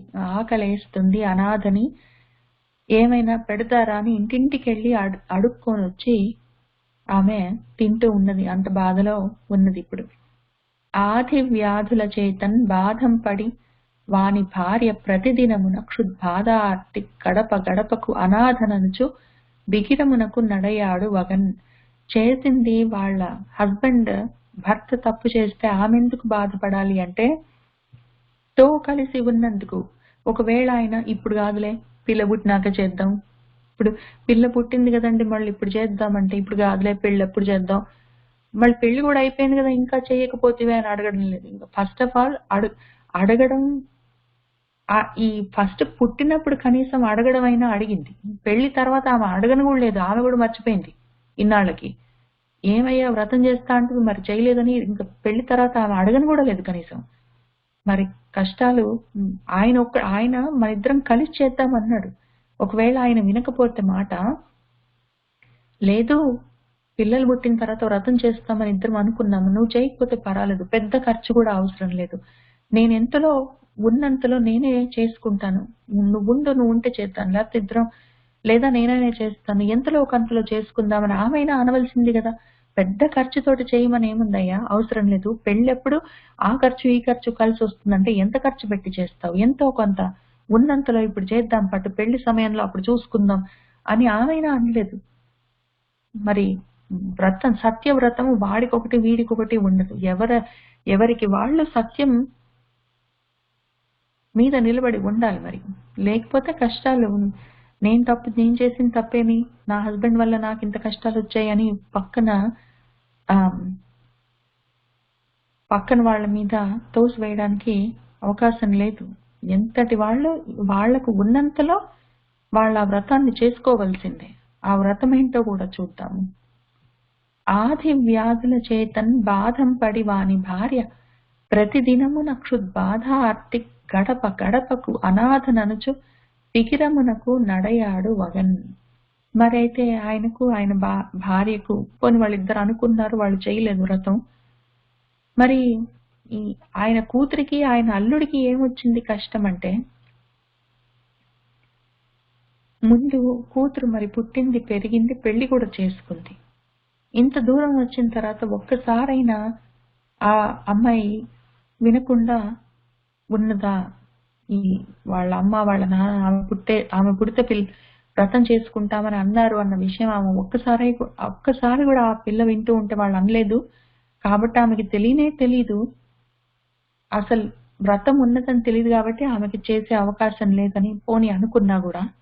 అట్లాంటప్పుడు మరి కూతురికి అల్లుడికి ఎందుకు, వాళ్ళు అనలేదు కదా వ్రతం చేస్తామని, వాళ్ళ అమ్మ నాన్న అనుకున్న దానికి ఆమెకు ఆమె భర్తకి ఎందుకు కష్టం అంటే ప్రారబ్ధం. ఇది ఒక్క దానితోటి పోదు. అక్కడ పిల్లలు పుట్టడానికి కారణం ఉత్త సత్యదేవుడు అని చెప్పలేదు పైన. సత్యదేవుడి కృపతో పాటు వాళ్ళు చేసుకున్న భాగ్యవశం అని చెప్పారు. కాబట్టి వాళ్ళ భాగ్యం అటువంటి భాగ్యమైనప్పుడు పుట్టే పిల్లలు వాళ్ళతో పాటు ఉన్న వాళ్ళందరికీ ఎవరి భాగ్యం వాళ్ళకు ఉంటుంది, ఎవరి అదృష్టం, ఎవరి ప్రారబ్ధం, ఎవరి సంస్కారాలు వాళ్ళకుంటాయి. చూసుకోవాలి జాగ్రత్తగా, ముందు వెనక. కష్టం వచ్చినప్పుడైనా తెలుసుకోవాలి, ఏం జరిగిందని ఆలోచించుకోవాలి.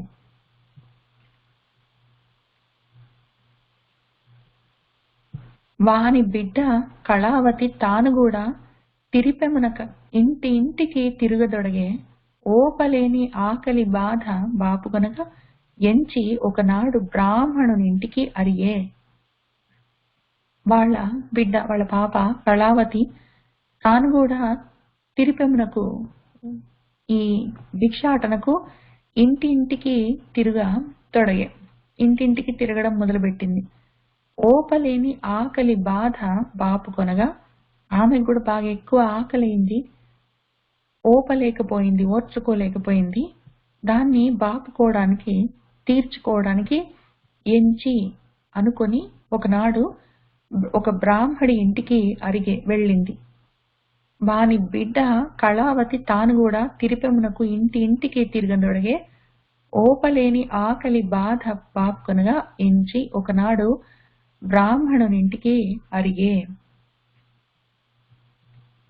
అరిగి భక్తిమై నచ్చట జరుగుతున్న సత్యదేవుని వ్రతము దర్శనమునర్చి అలా కూర్చుండి వ్రత కథను అవతరించి వంత పోనాడుమని వాని వరము వేడే.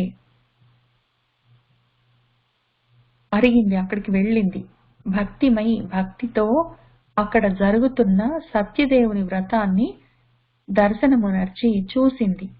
అలా కూర్చుండి అక్కడ కూర్చుంది. వ్రత కథను అవతరించింది, జాగ్రత్తగా విన్నది. వంత పోనాడుమని వాని వరము వేడే. ఏం జరుగుతుంది, ఎందుకు చేస్తున్నావు, ఈ కష్టాలు నాకు కూడా పోతాయా, నేను కూడా చేసుకుంటే బాగుపడతానా ఏమి అని ఆలోచించి కొంచెం నాకు ఈ విషయం చెప్తావా, ఏమో గొప్పగా చేసుకుంటున్నావు అని అడిగింది. ఈ బ్రాహ్మడెవరు, మనకి కథ స్టార్ట్ అయింది బ్రాహ్మడి దగ్గరే. ఆ బ్రాహ్మడు అడుక్కుంటూ ఉంటే బాధపడుతూ అప్పుడు మన సత్యనారాయణ స్వామి వృద్ధ బ్రాహ్మడి వేషంలో వచ్చి ఈయనకి చెప్పారు. ఆయన ఇంకా చేసుకుంటూనే ఉన్నారు ఆ వ్రతం. అక్కడికి వచ్చింది, అక్కడ జరుగుతున్న ఈ వ్రతాన్ని చూసింది. తర్వాత కథనంతా విన్నది. ఏం జరుగుతుంది నాకు చెప్తావా అని అడిగింది.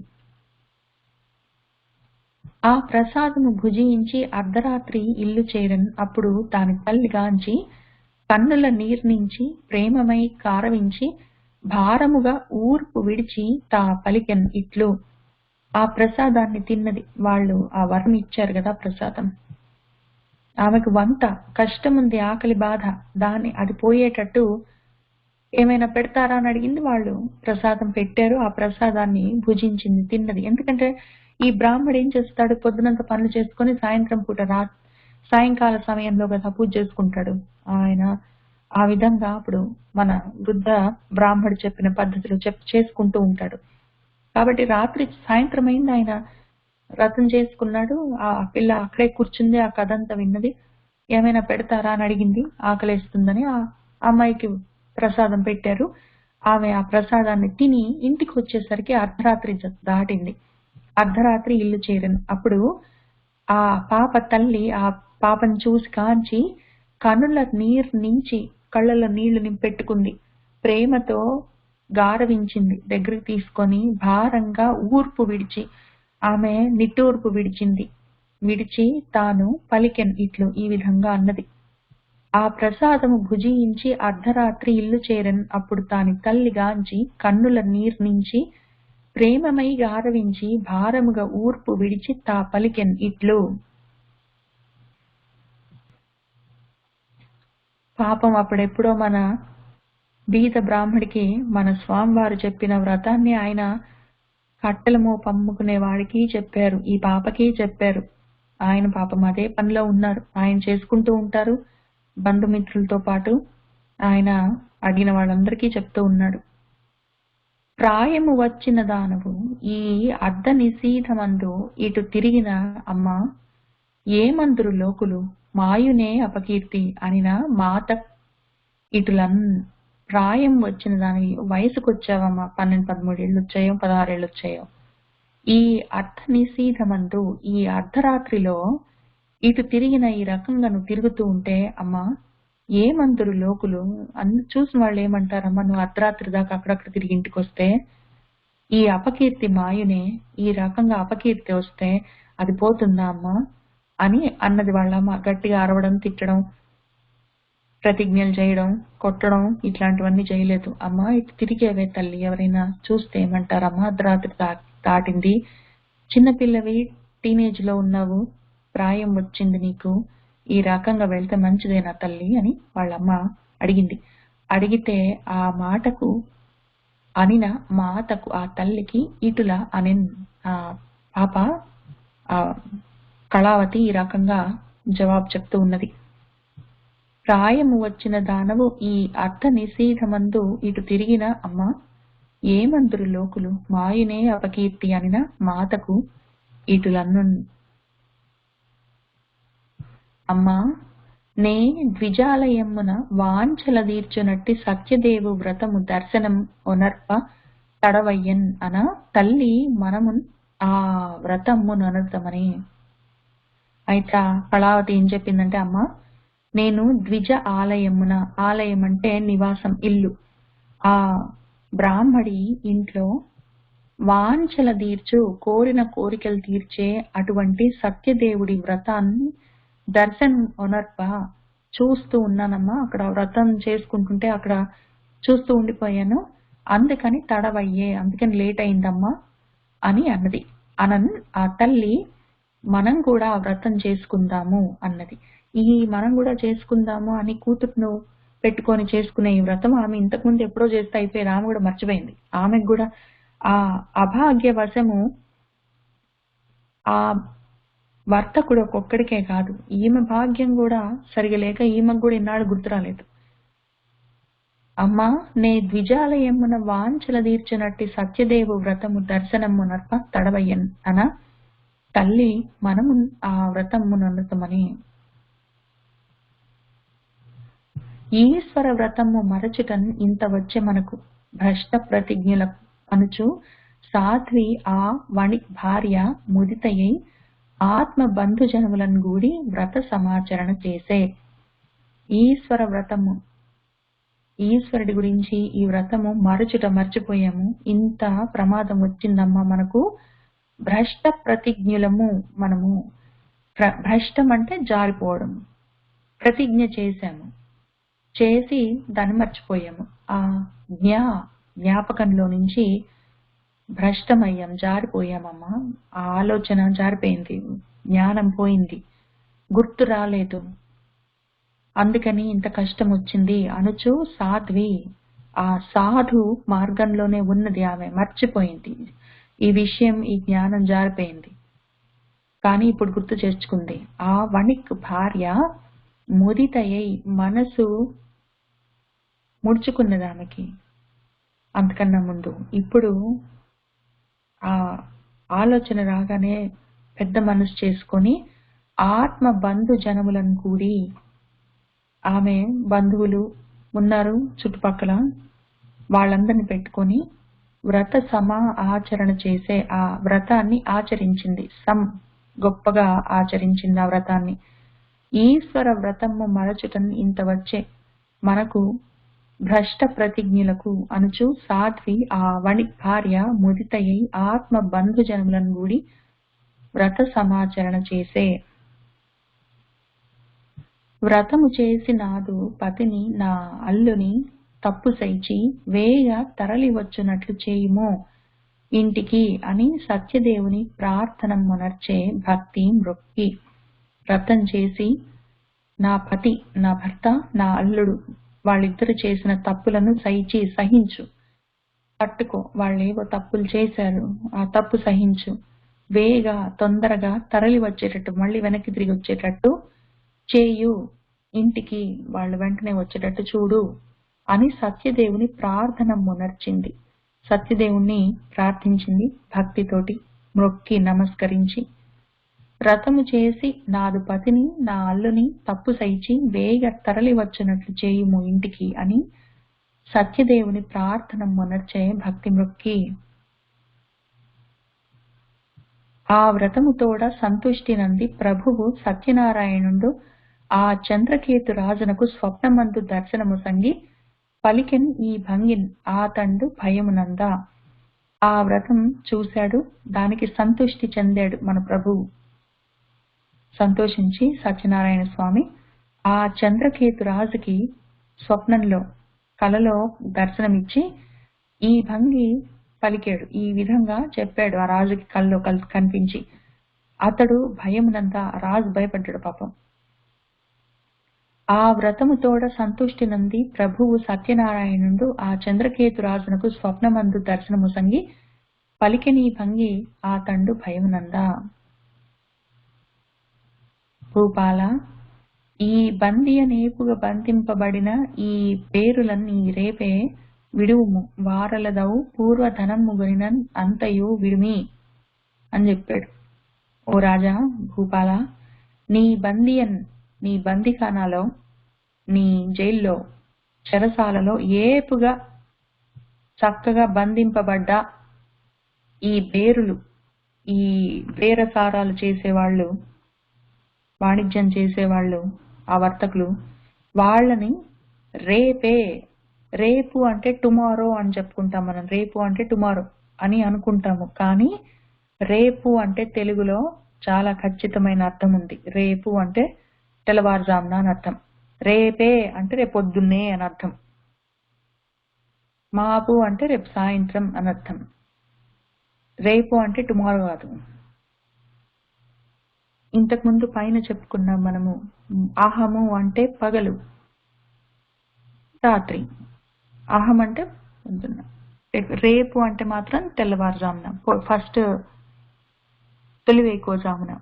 అందుకే మనకు పూర్వం కాదు, ఒక సినిమా పాట ఉంది. అందులో రేపంటి రూపం కంటి పూవింటి దొరనే గంటి అని ఒక పాట ఉంటుంది. అందులో రేపంటి రూపం అంటే రేపు తెల్లవారుజామున ఏ రోజైనా సరే ప్రతిరోజు పొద్దున సూర్యోదయం అవుతున్న సమయంలో ఎంత అందంగా ఉంటుందో అటువంటి రూపాన్ని చూశాను. రేపంటి రూపం కంటి అంటే తెల్లవారుజామున తొలి వెలుగుల సమయంలో సూర్యోదయం అవుతున్నప్పుడు ఎంత అందంగా ఉంటుందో తూర్పు దిక్కు, అంతటి అందంగా ఉన్న ఒక రూపాన్ని నేను చూశాను అని ఆ పాటకు అర్థం. రేపు అంటే అది. కాబట్టి ఆయన సత్యనారాయణ స్వామి ఏం చెప్తున్నారంటే రేపే అంటే రేపొద్దున్నే విడువుము వారలన్. పైగా వాళ్ళదవు పూర్వధనము, వాళ్ళ డబ్బు కూడా నువ్వు తీసుకున్నావు కదా, నీ డబ్బు మూటతో పాటు వాళ్ళ డబ్బులు కూడా తీసుకున్నావు కదా, ఆ వాళ్ళ డబ్బుని కొనినదంతయు నువ్వు తీసుకున్నదంతా ఇడువు ఇచ్చేయి అని చెప్పాడు. భూపాల నీ పందియన్ ఏపుగా బంధింపబడిన ఈ పేరులన్ ఈ రేపే విడువుము. ఈ రేపే అంటే రేపొద్దునే, పొద్దున్న తెల్లవారు సూర్యోదయం సమయంలోనే. వారలదవు పూర్వధనము కొనినదంతయు ఇడుము అని చెప్పాడు. చెప్పి లేని ఎడ నాచమునర్తును ఏను ఇను ధన రాజ్య పుత్ర నిఖిలమ్ముగా అంచు ఆ నరపతి స్వప్నమున తానెరుగన్ బల్కి తీవ్రతన్ మరుగయ్యన్. ఆ రకంగా పూర్వధనము కొనినదంతయు ఇడివి, లేని ఎడ లేకపోతే నాశమునర్తును నిన్ను నాశనం చేస్తాను. నిన్ను నాశనం చేసేదేంటి, మళ్ళీ క్లారిటీ ఉండాలి నీకు. కాబట్టి నాశనం దేన్ని చేస్తాను? నిన్ను, నీ ధనాన్ని, నీ రాజ్యాన్ని, నీ పుత్రుల్ని, నిఖిలముగా మొత్తం. అంచు ఆ నరపతి ఆ రాజు యొక్క స్వప్నంలో తాను ఎరుగన్ పలికి, క్లియర్ గా ఎరుక అంటే తెలివి, ఎరుకన్ పలుకన్ అంటే తెలిసేటట్టు క్లియర్ గా చెప్పి తీవ్రంగానే చెప్పాడు ఆయన, స్ట్రాంగ్ గా చెప్పి మరుగయ్యన్ ఆయన మాయమైపోయాడు. లేని ఎడ నాశమునర్తు నేను ధన రాజ్య పుత్ర నిఖిలముగా అంచు ఆ నరపతి స్వప్నమున తానెరుగన్ పల్కి తీవ్రతన్ మరుగయ్యన్. తెలవారి నృపతి సభలో గల స్వజనమ్ములకు కలనుగాంచిన విషయముల తెలిపి బద్ధులౌ వణిజులన్ ఇప్పుడు విడువవలయుజుమి అన వారున్. తెల్లవారగానే నృపతి సభలో కల స్వజనమ్ములకు, పొద్దున పూట రాజులు ఏం చేస్తారంటే వాళ్ళు పొద్దున్న లేచి ముందు తయారవుతారు, స్నానాలు అవి చేసి వాళ్ళ సంధ్యావందనాలు అవన్నీ చేసుకొని పొద్దున పూట 6:30-7 లోపలే వాళ్ళ సభకి వెళ్తారు. వాళ్ళ ఆఫీస్, సభ అంటే ఆఫీస్. సభ అని ఎందుకు అంటాము అంటే, పైగా యజ్ఞం ఎక్కడ చేస్తారో ఆ యజ్ఞశాలను సభ అని పిలుస్తారు. ఆ యజ్ఞం చేయడానికి అక్కడ కూర్చున్న వాళ్ళందరినీ సభికులు అంటారు. అక్కడ కూర్చున్న సభలో ఉన్న వాళ్ళందరినీ, ఆ సభ్యులందరినీ, తర్వాత అక్కడ యజ్ఞం జరుగుతూ ఉంటుంది. అయితే మనము మన ప్రతి పనిని యజ్ఞంలాగానే చేయమని భగవంతుడు మనకి చెప్తూ ఉన్నాడు, వేదాలు మనకు చెప్తున్నాయి. కాబట్టి మనము ఏ పని చేసినా యజ్ఞంలాగా చేస్తాం. ఎక్కడ కూర్చున్నా దాన్ని సభ అని పిలుస్తాం, ఎందుకంటే అది యజ్ఞ సభ, యజ్ఞ వేదిక, యజ్ఞ సభ. అన్ని యజ్ఞంలోని విషయాలు. యజ్ఞాన్ని చేసేవాడు ఉంటాడు యజమాని. యజనం అంటే యజ్ఞం, యజనం చేసేవాడు యజమాని. ఆ రకంగా అందులో ఉన్న పేర్లన్నీ మనం రోజువారీ దినచర్యలో వాడుతూ ఉంటాం. యజమాని అంటాము. యజమాని అనగానే నిజంగా వాడు యజ్ఞం చేస్తున్నాడా? యజ్ఞం చేస్తున్న వాడిని యజమాని అంటారు. యజ్ఞం చేస్తున్నాడా? వాడు ఏ పని చేసినా యజమాని అంటాం. ఓనర్ టైప్ లో యజమాని అంటాము. కానీ వాడు యజనం చేయాలి టెక్నికల్ గా. మనము జనరల్ గా మనసులో ఏ పని చేసినా యజ్ఞంలాగా చేస్తున్నాము అన్న స్పృహతోటి చేసినప్పుడు ఆ యజ్ఞం చేస్తున్నవాడు యజమాని అయి ఉంటాడు ఆ రకంగా. అందులో ఆ యజ్ఞం లాగా ఆ పని చేస్తున్నప్పుడు అందులో ఎవరెవరు ఆ పని చేస్తున్నారో వాళ్ళందరూ ఆ సభలో ఉన్నట్టు లెక్క. మనం యజ్ఞంలో వాడే అన్ని రకాల మాటల్ని మనం జనరల్ గా మన దైనందిన జీవితంలో డైలీ లైఫ్ లో వాడుతుంటాం. సరే ఈయన గూడా పొద్దున ఆ సభ పెట్టుకుంటారు. ఆఫీస్ టైంలో పొద్దున అందరూ ఉంటారక్కడ. మంత్రులు ఉంటారు, పురోహితులు ఉంటారు. ఆ రోజు ఏం పనులు చేయాలని అజెండా ప్రోగ్రామ్స్ ఉంటాయి. ఏవైనా ముందు రాజుగారు ఆ టైంలో అవైలబిలిటీ ఉంటుంది. తర్వాత ఆయన వేరే పనులకు వెళ్ళిపోయినా గూడా ఆ టైంలో అక్కడ ఉంటాడు ఆఫీస్‌లో కాబట్టి డెస్క్ టైమ్ అని. ఆ డెస్క్ టైమ్ ఉంటుంది. ఆ టైంలో గ్యారంటీగా అక్కడ రాజు ఉంటాడని తెలుసు కాబట్టి ఎవరైనా కష్టాలున్నప్పుడు, మంచున్నప్పుడు లేదా వేరే దేశాల నుంచి వచ్చిన వాళ్ళందరూ మాట్లాడటానికి అట్లా పొద్దున ఉంటాయి కొన్ని పనులు. తర్వాత ఆయనకి డైలీ తర్వాత ఉండే అజెండా ఐటెమ్స్ ఉన్నా గూడా. ఈ రకంగా తెల్లవారుజామున ఆయన పొద్దున ఆయన పనులు చూసుకున్నాడు. ఆ సభలో వచ్చి కూర్చున్నాడు. అక్కడ చాలా మంది ఆయన స్వజనాలున్నారు. ఆయన మంత్రులు ఉన్నారు, రాజపురోహితులు వాళ్ళందరూ. వాళ్ళని చూసి ఆ కళను దాన్ని చూసిన అందులో కలలో చూసిన విషయాలను ఆయన వాళ్ళకి తెలిపాడు, చెప్పాడు. చెప్పి ఆ బంధించి ఉంచబడిన వణిజులను ఆహ్, హ్మ్. వాణిజ్యం చేసుకుంటున్న వాళ్ళిద్దరిని మామ, అల్లుళ్ళను ఇప్పుడు విడువవలయుచుమి. విడవాలి గదా మరి. ఎందుకంటే భగవంతుడు నా కల్లో చెప్పాడు. వాళ్ళని వదిలేయాల్సిందే అని అన్నాడు. వారున్ వాళ్ళేం చేశారంటే అక్కడ ఆయన దగ్గర ఉన్నారు గదా పనివాళ్ళు, భటులు వాళ్ళేం చేశారో చూద్దాం. తెల్లవారి నృపతి సభలో గల స్వజనములకు కలనుగాంచిన విషయముల తెలిపి బద్దులో వణిజులన్ ఇప్పుడు విడువవలయుజుమి అన వారున్ నరపతి యాజ్ఞన్ వణిజులని ఇరువురగొని వచ్చి అతని ఎదుట నిలిపి భువరా నిగళబంధ రహితులన్ నెరపుదుమని విన్నవించి నిలిచిరి భక్తిన్. నరపతి ఆజ్ఞ వల్ల రాజు ఆజ్ఞాపించగానే ఆ వణిజులను ఇరువురిని వాళ్ళిద్దరిని కొని వచ్చి తీసుకొనొచ్చి అతని ఎదుట ఆయన ఎదుట నిలబెట్టి భూవరా ఓ రాజా నిగళబంధ రహితుల నిరపుదు. ఈయన బంధనాలున్నాయి, కాళ్ళకి చేతులకి సంఖ్యలున్నాయి. వాటిని రహితుల నిరపుదుము తీసేస్తాం మరి విన్నవించి, నువ్వు ఎట్లా చెప్తే అట్లా, నువ్వు తీయమంటే తీస్తాం మరి అని విన్నవించి వాళ్ళు భక్తితోటి పక్కన నిలబడ్డారు. తీసుకొని రామన్నాడు కాబట్టి తీసుకొని వచ్చారు. వాళ్ళకి ఇంకా బేడీలున్నాయి, నువ్వు తీయమంటే తీస్తాము అని చెప్పి పక్కన నిలబడ్డారు వాళ్ళు భక్తితోటి. నరపతి ఆజ్ఞన్ వణిజులను ఇరువురగొని వచ్చి అతని ఎదుట నిలిపి భూవరా నిగళబంధ రహితుల నెరపుదుము అని విన్నవించి నిలిచిరి భక్తిన్. బేరులప్పుడు రాజు వెనుకటి వృత్తాంతం ఆత్మ తలచి భయమునంది మ్రొక్కి కాళ్ళు వడకి ఆడ గద్గద స్వరమొప్ప పలుక నోరు రాక నిలిచిరి అంతా. ఆ బేరులు మామ అల్లుళ్ళిద్దరు రాజు వెనుకటి వృత్తాంతం ఇంతకుముందు తీసుకొచ్చాడు, ఎందుకు ఏమిటని అడగలేదు. ఆ డబ్బులు మావి కూడా తీసేసుకున్నాడు. తీసుకొని ఎదురు ప్రశ్న కూడా లేదు, మమ్మల్ని మాట్లాడనీయలేదు, మేం దొంగలం కాదని చెప్తున్నా వినలేదు, మమ్మల్ని తీసుకెళ్లి చెరసాల్లో వేశాడు. కాబట్టి ఎటువంటి రాజో ఏమో తెలియదు. వాళ్ళకి భయం వేసింది. ఆ వెనుకటి వృత్తాంతం అంతా గుర్తొచ్చింది. ఆత్మ తలచి మనసులో తలుచుకున్నారు అవన్నీ.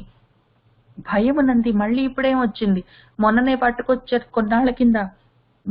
మా సంగతి మేము చూసుకుంటే ఎక్కడో మా పని మేము చూసుకొని రాత్రిపూట నిద్రపోతుంటే పట్టుకొచ్చాడు, తీసుకెళ్లాడు, మా డబ్బులు కొట్టేశాడు, జైల్లో వేసాడు, మళ్ళీ ఇప్పుడు పట్టుకొచ్చి ఇక్కడ నిలబెట్టాడు, ఇప్పుడేం చేస్తాడో అని వాళ్ళు భయపడ్డారు. మొక్కారు, నమస్కరించారు. కాళ్ళు వణికి కాళ్ళు వణుకుతున్నాయి వాళ్ళకి భయానికి. గద్గద స్వరం ఒప్ప గొంతు కూడా బొంగురుపోయింది, ఎండిపోయింది పాపం భయానికి. పలుక నోరు రాక నోట్లోంచి మాటలు కూడా రావట్లేదు. అంతా నిలిచిరి, ఇంకా ఆ రకంగా నిలబడ్డారు ఎదురుగా. బేరులప్పుడు రాజు వెనుకటి వృత్తాంతం ఆత్మ తలచి భయమునంది మొక్కి కాళ్ళు వడికియాడ గద్గద స్వరమొప్ప పలుక నోరు రాక నిలిచిరి అంతా.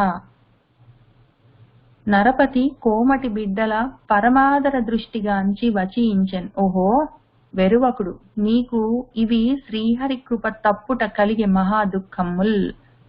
నరపతి ఆ కోమటి బిడ్డలను, ఆ కోమటి వాళ్ళిద్దరిని మామ అల్లుళ్ళని పరమాదర దృష్టితోటి చూశాడు.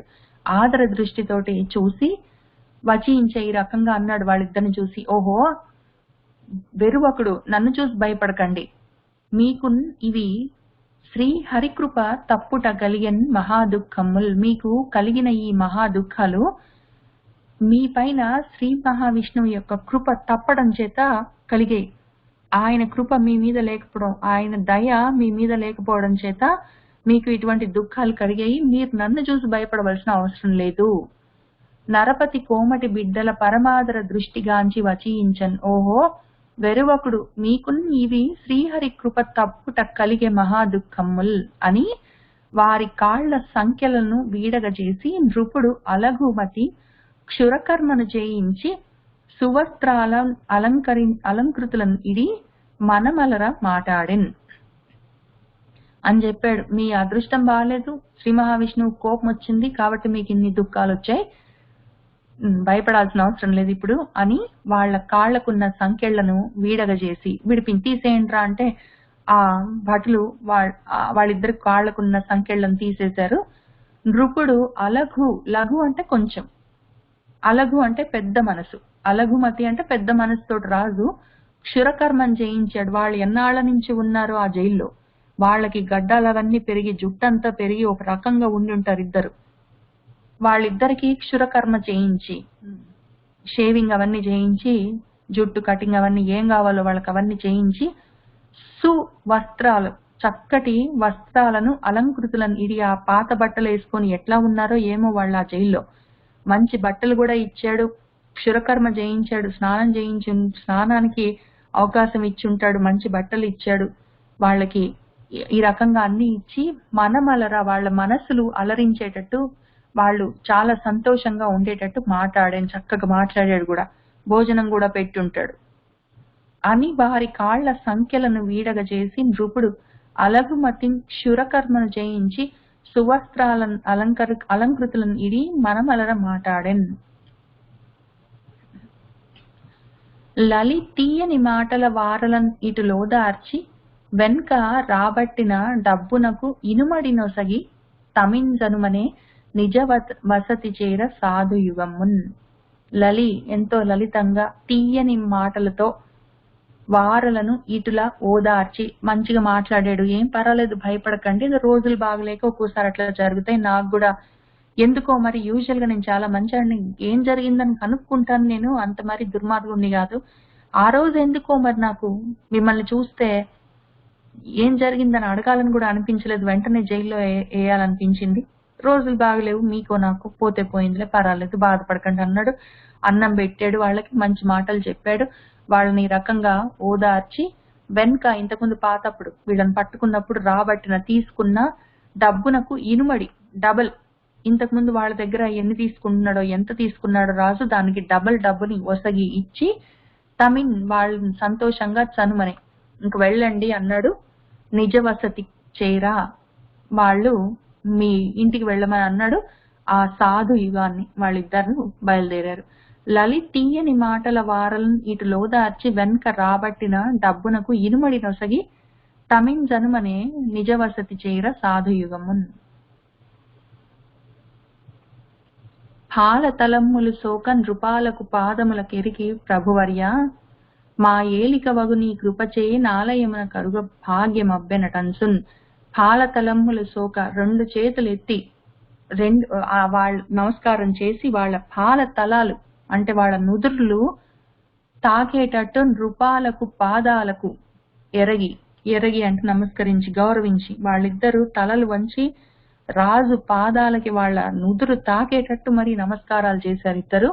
ప్రభువర్య, ఓ రాజా, మా ఏలిక వగు, మమ్మల్ని పాలిస్తున్నవాడివి, ఏలిక అంటే పాలిక, పాలిస్తున్నవాడు, నీ కృపచే నీ దయతోటి ఆలయానికి వెళ్లే భాగ్యం అబ్బింది గటా, నీ దయ వల్ల మా ఇంటికి వెళ్ళగలుగుతున్నాం కదా అని ఆయనకు నమస్కారం చేశారు. వాళ్ళిద్దరు బయలుదేరారు. పాలతలమ్ములు సోక నృపాలకు పాదములకు ఎరగి ప్రభువర్య మా ఏలిక వగు నీ కృపచే నాలయమున కరుగు భాగ్యమబ్బెనటన్సున్.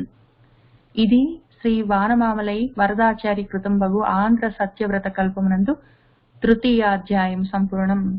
సర్వం శ్రీ సత్యనారాయణ స్వామి పాదారవిందార్పణమస్తు.